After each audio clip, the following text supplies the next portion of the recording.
Hello guys, welcome back to my channel glam story by Rimi. তো আজকে কিন্তু পুজো সিরিজের প্রথম লুক নিয়ে আমি চলে এসেছি, আর এটা হতে চলেছে পঞ্চমী স্পেশাল লুক। আর লুকটা ভীষণই মিনিমাল এবং স্যাটেল হতে চলেছে, আর তোমরা যে কেউ এটাকে ইজিলি ক্রিয়েট করতে পারবে। তো ফার্স্টেই আমি একটা ওয়েট টিস্যু দিয়ে আমার পুরো ফেসটাকে ভালোভাবে ক্লিন করে নিয়েছি। ক্লিন করে নেওয়ার পরে মামা আর্থের একটা লাইট ময়শ্চারাইজার দিয়ে পুরো ফেসে অ্যাপ্লাই করে নিয়েছি, কারণ প্রতিটা সিজনেই কিন্তু ময়শ্চার ভীষণই প্রয়োজন। এরপরে আমি একটা মাইগ্ল্যামের প্যালেট থেকে একটু অরেঞ্জ কারেক্টার নিয়ে আমার ডার্ক সার্কেল এরিয়া এবং ডার্ক প্যাচ যেখানে যেখানে আছে সেই সমস্ত জায়গায় অ্যাপ্লাই করে নিয়েছি। এরপরে একটা ব্রাশ দিয়ে, একটা ব্লেন্ডিং ব্রাশ দিয়ে আমি পুরো ফেসটাকে যেখানে যেখানে কারেক্টার আমার আছে সেই সমস্ত জায়গাগুলো খুব ভালোভাবে ব্লেন্ড করে নিয়েছি। তোমরা একটা জিনিস খেয়াল রাখবে, যখন তোমরা অরেঞ্জ কারেক্টার ইউজ করবে তখন বেশি যেন ইউজ করবে না, কারণ ফাউন্ডেশন ইউজ করার পরেও কিন্তু ফাউন্ডেশন কনসিলার যাই ইউজ করো তারপরেও কিন্তু ভিজিবল থেকে যায়, সেটা কিন্তু ভীষণই বাজে দেখায়। তো তারপরে আমি ওই সেম প্যালেট থেকেই একটা কনসিলার নিয়ে ডিরেক্ট অ্যাপ্লাই করছি, কারণ আজকে আমি কোনো ফাউন্ডেশন ইউজ করব না। প্রথমেই বলেছি এটা একটা মিনিমাল লুক, আর আমি একটা কটন শাড়ি আজকে ওয়্যার করছি, তো তার সাথে কিন্তু লাউড মেকআপ একদমই যাবে না। তো তার জন্যই আমি ফাউন্ডেশনটাকে স্কিপ করেছি। তো ওই কনসিলারটা খুব ভালোভাবে মুখে অ্যাপ্লাই করার পরে ওই সেম ব্লেন্ডিং ব্রাশ দিয়েই আমি পুরো ফেসে খুব ভালোভাবে অ্যাপ্লাই করে নেব, যাতে আমার আগে ইউজ করা কারেক্টারটা ভিজিবল না হয়। তো তোমরা সবসময় দেখবে একটু টাইম ধরে যদি তুমি ব্লেন্ড করো না, তাহলে কিন্তু ফেসে একদম ন্যাচারাল দেখায় এবং খুব সুন্দর একটা লুক আসে, যেন মনে হয় না যে মেকআপ উঠে উঠে রয়েছে, বা আগের কন্ট্রোর বা কারেক্টার যাই ইউজ করো না কেন সেগুলো যেন উঠে উঠে না থাকে। এরপরে সুগারের একটা ট্রান্সলুসেন্ট পাউডার দিয়ে আমি পুরো ফেসটাকে সেট করে নিচ্ছি, আর তারপরেই একটা পাউডার ব্রাশ দিয়ে আমি পুরো ফেসটাকে ডাস্ট অফ করে নিচ্ছি। এরপরে সুইস বিউটির একটা লিকুইড ব্লাশ আমি ইউজ করছি এখানে। ব্লাশটা ভীষণই ভালো, কিন্তু আমি ক্লিপ নিতে ভুলে গিয়েছি। তোমরা তো আগেও দেখেছো যে ব্লাশটা কত ইজিলি ব্লেন্ড হয়। তো এরপরে আমি একটা কন্ট্রোর করে নিয়েছিলাম ফেসটা, ওই সেম ব্রাশ, ব্লেন্ডিং ব্রাশ যেটা ছিল ওই সেম ব্লেন্ডিং ব্রাশ দিয়েই আমি পুরো ফেসটাকে কন্ট্রোর করে নিয়েছি।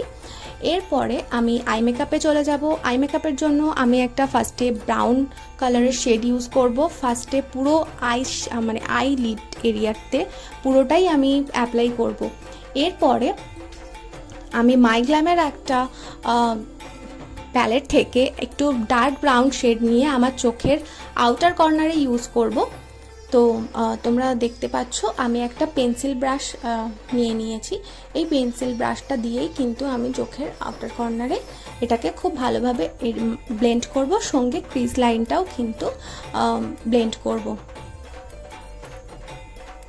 তো খুব ভালোভাবে ব্লেন্ড করে নেওয়ার পরে ওই সেম ব্রাশটাই কিন্তু আমি চোখের লোয়ার ল্যাশ লাইনেও অ্যাপ্লাই করে নিয়েছি। এরপরে একটা কাজল দিয়ে আমি চোখের যে আইলাইনার যেখানে আমরা পরি সেই সেম ওইখানটাই আমরা কাজল দিয়ে কিন্তু পুরো ফেসে বলছি, পুরো চোখের আইলিডে অ্যাপ্লাই করব।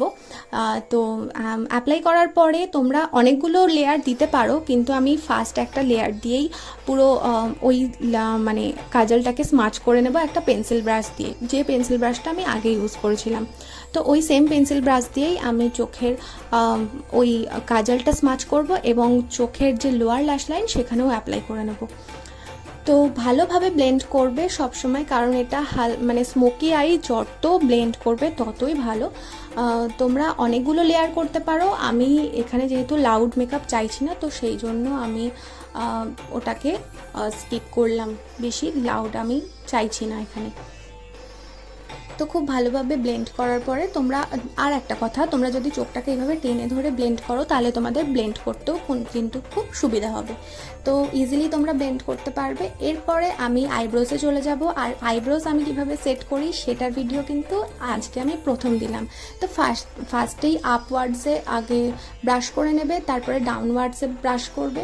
করার পরে হালকা করে যে আমাদের যে মিডল এরিয়াটা আছে আইব্রোজে সেখান থেকে ফিল করতে শুরু করবে। ফিল করা হয়ে গেলে একদম সামনের পার্টে চলে যাবে, সেখানে নিচ থেকে একটা হালকা লাইন ড্র করবে এবং তারপরে ওই সেম স্পুলি দিয়ে ও আপওয়ার্ডে ব্রাশ করবে, তাহলে দেখবে ভীষণই একটা ন্যাচারাল আইব্রোজ তুমি পাবে। অনেকেই আছে সামনে অনেকটা ডার্ক করে ফেলে, সেটা কিন্তু ভীষণই আর্টিফিশিয়াল টাইপের দেখায়। এরপরে সেম আমি যে মাস্কারাটা ইউজ করি সেই সেম মাস্কারা দিয়েই আমি পুরো চোখের আইল্যাশগুলোতে ভালোভাবে অ্যাপ্লাই করে নিচ্ছি, কারণ এখানে কোনো ফলস আইল্যাশ আমি ইউজ করব না। পুরো মিনিমাল রাখার পরেও আমি লিপটাকে একটুখানি ডার্ক চাইছিলাম, একটু যাতে মানে ভালো দেখায়, তার জন্য একটা মেরুন কালারের শেড, এটা মাই গ্ল্যামের, আমি শেডটা মেনশন করে দেবো ডেসক্রিপশন বক্সে, তোমরা চাইলে চেক করে নিতে পারো। তো তারপরে হাইলাইটার লাগাতে ভুলে গেছিলাম, আবার করে হাইলাইটার লাগালাম। তারপরে আমি একটা স্টোর থেকে এই জুয়েলারিগুলো পারচেস করছিলাম, সেগুলোই পরলাম। তো এই ছিল আজকে আমার লুক, তোমাদের কেমন লাগলো অবশ্যই জানাবে। আর stay tune for Shashti look. Bye by.